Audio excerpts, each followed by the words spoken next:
Hello friends, welcome to Bismi சமையல். இன்றைக்கி நம்மளோட வீடியோவில் பெண்களுக்கு தேவைப்படக்கூடிய நம்மளோட அன்றாட வாழ்க்கையில் டெய்லி யூஸ் பண்ணுற மாதிரியான கிச்சன் டிப்ஸ் மற்றும் வீட்டு குறிப்புகள் தான் பார்க்க போகிறோம்.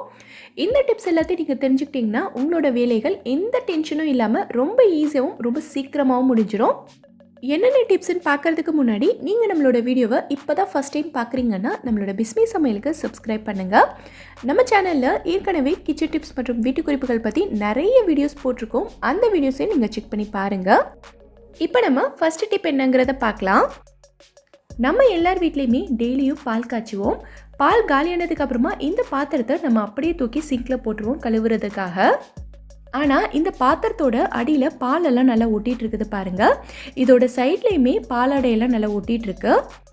வீட்டிலையே நெய் செய்கிறவங்க பால்லேருந்து பாலாடையை தனியாக பிரித்து எடுத்துருவாங்க. ஆனால் அந்த மாதிரி செய்யாதவங்க இந்த பாத்திரத்தோட சைட்லேயே பாலாடையெல்லாம் நல்லா ஒதுக்கி வச்சுட்டே வருவாங்க. ஸோ அந்த மாதிரியெல்லாம் செய்யும்போது நிறைய பாலாடை இந்த பாத்திரத்துலேயே படிஞ்சிருக்கும். ஸோ இதை நம்ம வேஸ்ட் பண்ணாமல் எப்படி யூஸ் பண்ணிக்கிறதுன்னு பார்க்கலாம். இந்த பாத்திரத்தை நம்ம அப்படியே கொண்டு போய் சிங்கில் போட்டு கழுவிடாமல் இதில் நம்ம சப்பாத்திக்கோ இல்லை பூரிக்கோ மாவு பிசைஞ்சிக்கலாம். நான் இன்றைக்கி இதில் சப்பாத்திக்கு மாவு பிசைய போகிறேன். கோதுமை மாவு, கொஞ்சமாக உப்பு, தேவையான அளவுக்கு தண்ணி மட்டும் சேர்த்து நல்லா பிசைஞ்சிக்கலாம். வேறு எதுவுமே நம்ம சேர்க்க வேண்டியதில்லை. இதில் பாலாடையெல்லாம் இருக்கிறதுனால நம்ம சப்பாத்தி மாவு அவ்வளோ சாஃப்டாக வரும். இதை ஒரு 15லேருந்து 20 நிமிஷத்துக்கு நல்லா ஊற விட்டதுக்கப்புறமா நீங்கள் எப்பவும் போல் சப்பாத்தி போட்டுக்கலாம். நம்ம சப்பாத்தியுமே அவ்வளோ சாஃப்டாக வரும். இப்போ இந்த பால் பாத்திரத்தை நம்ம யூஸ் பண்ண மாதிரியும் ஆயிடுச்சு. நம்ம சப்பாத்தியும் நல்லா சாஃப்டாக வந்துருச்சு. ரொம்ப யூஸ்ஃபுல்லாக இருக்கும். ட்ரை பண்ணி பாருங்கள். இப்போ நம்ம அடுத்த டிப் என்னங்கிறத பார்க்கலாம். இந்த மழைக்காலம் குளிர்காலம் வந்துட்டாலே நம்ம எல்லாருக்கும் இருக்கிற ஒரு முக்கியமான பிரச்சனை என்னென்னா, நம்ம வீட்டில் இருக்கிற எல்லா துணிகளுமே ரொம்ப ஈரப்பதமாக இருக்கும். நம்ம கபோர்டில் மடித்து வச்சுருக்க ட்ரெஸ் எடுத்து போட்டாலுமே இந்த ட்ரெஸ் ரொம்ப சில்லுன்னு இருக்கும். நம்ம டெய்லி போடுற ட்ரெஸ்ஸை அடிக்கடி துவைச்சி காய வச்சு மடித்து எடுத்து வைப்போம். ஆனால் நம்மக்கிட்ட இருக்கிற புது ட்ரெஸ் ஃபங்க்ஷன் டைமில் போடுறது இல்லை இந்த மாதிரி பட்டு சேலைகள்லாம் பார்த்திங்கன்னா நம்ம அடிக்கடி கட்ட மாட்டோம், எப்பயாவது தான் கட்டுவோம். ஸோ பட்டு சேலையெல்லாம் மடிச்சே இருக்கிறதுனால இந்த பட்டு சேலை ரொம்ப ஈரப்பதமாக இருக்கும். சேலைகள்லாம் நமக்கு ரொம்ப சில்லுன்னு இருந்ததுன்னா இதில் வெள்ளையாக அங்கங்கே திட்டாக வர ஆரம்பிச்சிடும். அது மட்டும் இல்லாமல் இந்த சேலையுமே நமக்கு ஒரு மாதிரி ஸ்மெல் வர ஆரம்பிச்சிடும். ஸோ இந்த மாதிரி பிரச்சனைகள்லாம் இல்லாமல் நம்ம ட்ரெஸ் வச்சுருக்க கபோர்டும் சரி, நம்மளோட ட்ரெஸ்ஸும் சரி நல்ல கமன்னு வாசனையாக இருக்கிறதுக்கு என்ன பண்ணணுங்கிறத பார்க்கலாம்.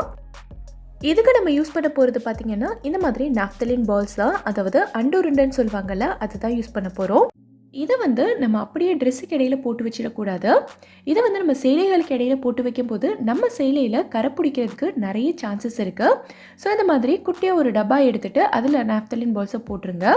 இப்போ இதை கவர் பண்ணி வைக்கிறதுக்காக நம்ம வெஜிடபிள்ஸ் வாங்கும்போது கடையிலலாம் இந்த மாதிரி ஒரு நெட்டட் பேக் கொடுப்பாங்க. அதுலேருந்து சின்னதாக ஒரு பீஸ் மட்டும் கட் பண்ணி எடுத்துக்கிறேன். ஒரு ரப்பர் பேண்ட் போட்டு இதை நல்லா டைட்டாக கட்டிடலாம். இப்போ இதை எடுத்துகிட்டு போய் நம்ம ட்ரெஸ் வச்சுருக்க கபோர்டில் வைக்கும்போது நம்ம ட்ரெஸ்லேயும் சரி நம்ம கபோர்ட்லேயும் சரி எந்த ஃபங்கஸும் வராது. நம்ம ஒவ்வொரு தடவை கதவை திறந்து மூடும்போதுமே நல்ல ஒரு ஃப்ரெஷ்ஷான வாசனையோடு இருக்கும். ட்ரை பண்ணி பாருங்கள். இப்போ நம்ம அடுத்த டிப் என்னங்கிறத பார்க்கலாம். இப்போ இருக்க நிலமையில் தக்காளியோட விலை பார்த்திங்கன்னா ரொம்ப அதிகமாக இருக்குது. இட்லி தோசைக்கு கூட தக்காளி சட்னி செய்யணுன்னா ரொம்ப யோசனையாக இருக்குது. நம்ம எல்லாருமே இதே நிலமையில தான் இருக்கோம். ஸோ இன்றைக்கி தக்காளியே இல்லாமல் தக்காளி சட்னியோட டேஸ்ட்டுக்கு ஈக்குவலாக இருக்கிற மாதிரி ஒரு சூப்பரான தக்காளி சட்னி செய்யலாம். கலர்லேயும் சரி டேஸ்ட்லேயும் சரி அப்படியே தக்காளி சட்னி மாதிரியே இருக்கும். நீங்கள் தக்காளி இல்லாமல் செஞ்சீங்கன்னு சொன்னால் நம்பவே மாட்டாங்க. எப்படி செய்கிறதுன்னு பார்க்கலாம். ஒரு பேனில் கொஞ்சமாக எண்ணெய் சேர்த்துருக்கேன். எண்ணெய் நல்லா சூடானதும் இதில் 1 டேபிள் ஸ்பூன் அளவுக்கு கடலைப்பருப்பு சேர்த்துருக்கேன். கடலைப்பருப்பு நல்லா வறுபடணும், ஆனால் கரிஞ்சிடக்கூடாது. கடலைப்பருப்பு வறுப்பட்டதும் கூடவே 1 டேபிள் ஸ்பூன் அளவுக்கு உளுத்தப்பருப்பு சேர்த்துக்கிறேன். பருப்பு நல்லா வறுப்பட்டதும் கூடவே 2 மீடியம் சைஸ் வெங்காயம் சேர்த்து லைட்டாக வதக்கிக்கலாம். இப்போ இது கூடவே ஒரு 5-6 காஞ்ச மிளகா சேர்த்துக்கிறேன். இந்த காஞ்ச மிளகா உங்களோட காரத்துக்கு ஏற்ற மாதிரி சேர்த்துக்கலாம்.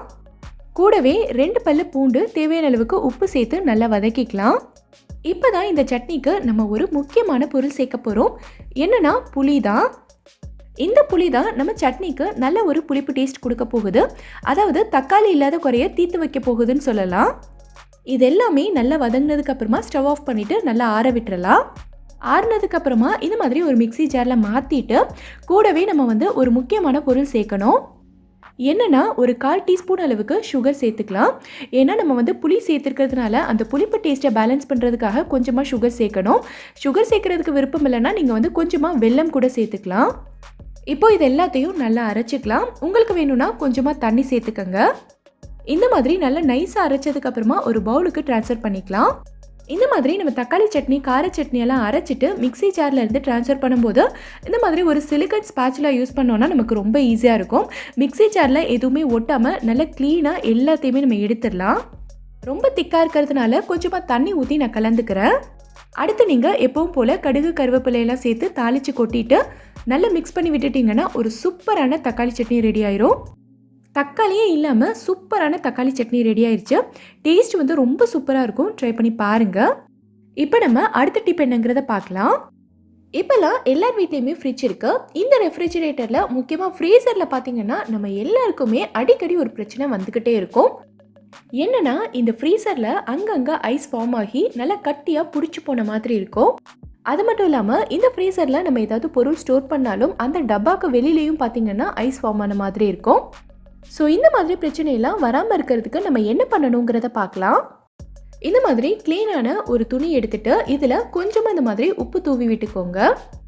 இப்போ இந்த துணியை வச்சு உங்களுக்கு எங்கெங்கெல்லாம் ஐஸ் ஃபார்ம் ஆகுதோ அந்த இடம் ஃபுல்லாகவே நல்லா க்ளீனாக அழுத்தி தொடச்சி விட்டுருங்க. இந்த மாதிரி நம்ம செய்யும்போது உப்பு வந்து இந்த ஃப்ரீசரில் மறுபடியும் ஐஸ் ஃபார்ம் ஆகிறத தடுக்கும். ரொம்பவே எஃபெக்டிவாக இருக்கும். நீங்களும் ட்ரை பண்ணி பாருங்கள். இப்போ நம்ம அடுத்த டிப் என்னங்கிறத பார்க்கலாம். இப்போ நான் சொல்ல போகிறது பார்த்தீங்கன்னா நம்ம எல்லாருக்கும் இருக்கிற ஒரு முக்கியமான பிரச்சனை தான். என்னதான் நம்ம வந்து வீட்டில் அடிக்கடி ஒட்டடை அடித்து க்ளீன் பண்ணி நல்லா சுத்தமாக வச்சுருந்தாலும் கொஞ்ச நாள்லேயே பார்த்தீங்கன்னா வீட்டில் இருக்க சீலிங்லலாம் மறுபடியும் ஒட்டடை பிடிக்க ஆரம்பிச்சிடும்.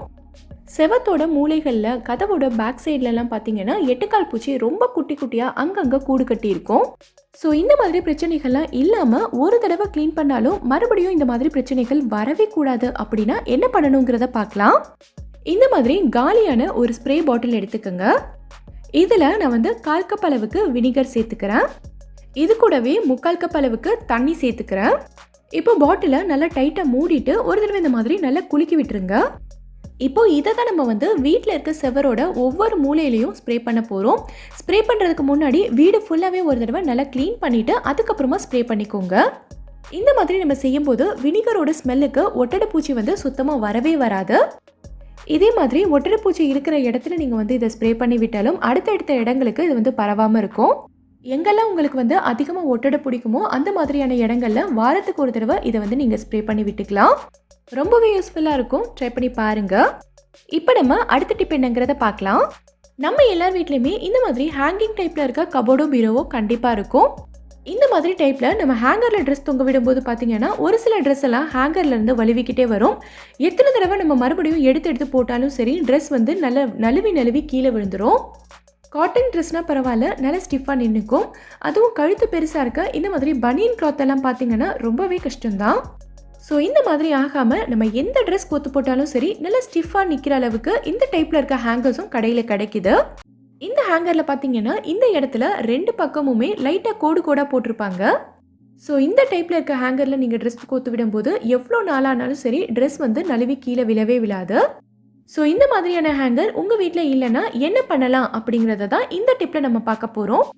இந்த மாதிரி ரப்பர் பேண்டை எடுத்துகிட்டு ஹேங்கரோட இந்த இடத்துல நல்லா டைட்டாக போட்டு விட்டுருங்க. 2 பக்கத்துலையுமே நம்ம இதே மாதிரி பண்ணிக்கலாம். ஸோ இந்த மாதிரி செஞ்சுட்டு ட்ரெஸ் கோத்து விடும்போது ரப்பர் பேண்ட் இருக்கிறதுனால ட்ரெஸ் வந்து நழுவாது. ட்ரை பண்ணி பாருங்கள். நம்ம எல்லார் வீட்லேயுமே ஊசி, நூல், குட்டி குட்டி பட்டன்ஸ் எல்லாம் போட்டு இந்த மாதிரி ஒரு டப்பா இருக்கும். தையல் தெரிஞ்சவங்க தெரியாதவங்க எல்லார் வீட்லேயுமே இந்த மாதிரி ஒரு ஊசி நூல் போட்ட டப்பா வந்து கண்டிப்பாக இருக்கும். ட்ரெஸ்ஸில் இருக்க பட்டன் பிஞ்சு போயிட்டாலோ இல்லைனா தையல் விட்டுட்டாலோ நம்மளே வந்து ஈஸியாக தைச்சிப்போம். ஸோ தச்சு முடிச்சுட்டு ஊசியை வந்து இந்த மாதிரி நூல்கண்டில் சுற்றி வச்சுருப்போம். அப்படி இல்லைன்னா ஊசியை சும்மாவே டப்பாக்குள்ளே போட்டு வச்சுருவோம். மறுபடியும் தைக்கிறதுக்கு நம்ம வந்து ஊசி தேடும் போதோ இல்லைனா நூல் எடுக்கும் போதோ இந்த ஊசி வந்து நம்ம கையில் குத்துறதுக்கு நிறைய சான்சஸ் இருக்குது. ஸோ இந்த மாதிரி ஆகாமல் இருக்கிறதுக்கு உங்கள் வீட்டில் இருக்க ஏதாவது ஒரு முடிஞ்சு போன பென் எடுத்துக்கோங்க.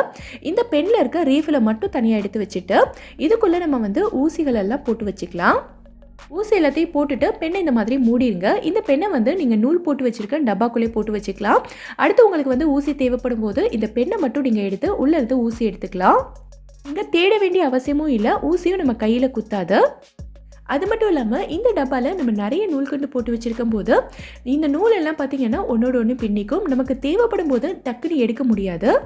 என்கிட்ட வந்து நிறைய நூல் கிடையாது. சிலருக்கு வந்து நல்லா தைக்க தெரியும், நிறைய கலர்ஸில் நூல் வச்சுருப்பாங்க. ஸோ அவங்களுக்கெல்லாம் இந்த டிப் வந்து ரொம்பவே யூஸ்ஃபுல்லாக இருக்கும். நூலெல்லாம் ஒன்றோட ஒன்று பின்னிக்காமல் இருக்கிறதுக்கு நூல்கண்டோட ஏதாவது ஒரு சைடில் இந்த மாதிரி கத்தி வச்சு குட்டியாக கீறி விட்டுக்கோங்க. இப்போ இந்த இடத்துல நம்ம வந்து நூலை மாட்டி வச்சிடலாம். இந்த மாதிரி செய்யும்போது நூல் வந்து நமக்கு பிரியாது, ஒன்றோட ஒன்று சிக்காது, ரொம்ப நீட்டாக இருக்கும். நீங்கள் வந்து அதிகமாக பிரியாணி செய்வீங்க, நிறைய நான்வெஜ் ரெசிபி செய்வீங்க அப்படின்னா இந்த டிப் உங்களுக்கு ரொம்ப ரொம்ப யூஸ்ஃபுல்லாக இருக்கும். நம்ம சமைக்கும் போது இஞ்சி பூண்டு விழுது சேர்த்து வதக்கணும்னா அது பாத்திரத்தோட அடியில் ஃபுல்லாக நல்லா ஒட்டிக்கும். ஒரு 30 செகண்ட்ஸ் கவனிக்காமல் விட்டாலே போதும், பாத்திரத்தில் அங்கங்கே நல்லா ஒட்டிட்டு அடி பிடிச்ச மாதிரி ஆயிரும். ஸோ அந்த மாதிரி பாத்திரத்தில் ஒட்டாமல் வர்றதுக்கு என்ன பண்ணலான்னா, இஞ்சி பூண்டு விழுது சேர்த்து ஒரு 2 செகண்டுக்கு மட்டும் வதக்கிட்டு கூடவே கொஞ்சமாக உப்பும் சேர்த்துருங்க. கூடவே நம்ம வந்து உப்பு சேர்த்து வதக்குறதுனால இது வந்து பாத்திரத்தில் ஒட்டாது. ஒரு 2 நிமிஷத்துலேயே பார்த்திங்கன்னா இஞ்சி பூண்டு விழுது நல்லா வதங்கிடும். நான் காட்டுறேன் பாருங்கள், கொஞ்சம் கூட அடிப்பிடிக்கவே இல்லை, இவ்வளோ சூப்பராக வந்திருக்கு பாருங்கள். இந்த மெத்தடை நீங்களும் ட்ரை பண்ணி பாருங்கள், ரொம்பவே யூஸ்ஃபுல்லாக இருக்கும். இந்த வீடியோவில் நான் சொல்லியிருக்க எல்லா டிப்ஸுமே உங்களுக்கு ரொம்பவே யூஸ்ஃபுல்லாக இருக்கும்னு நினைக்கிறேன். எந்த டிப் உங்களுக்கு ரொம்ப யூஸ்ஃபுல்லாக இருந்ததுங்கிறத கீழே இருக்க கமெண்ட்டில் எனக்கு சொல்லுங்கள். இந்த வீடியோ பிடிச்சிருந்தா லைக் பண்ணுங்கள், உங்கள் ஃப்ரெண்ட்ஸ் உங்கள் ஃபேமிலி மெம்பர்ஸ் கூட இந்த வீடியோவை ஷேர் பண்ணுங்கள். மறக்காமல் நம்ம பிஸ்மி சமையலுக்கு சப்ஸ்கிரைப் பண்ணிவிட்டு பக்கத்தில் இருக்கக்கூடிய பெல் ஐக்கானையும் கிளிக் பண்ணி அதில் ஆல் ஆப்ஷனையும் செலக்ட் பண்ணுங்கள். தேங்க்யூ.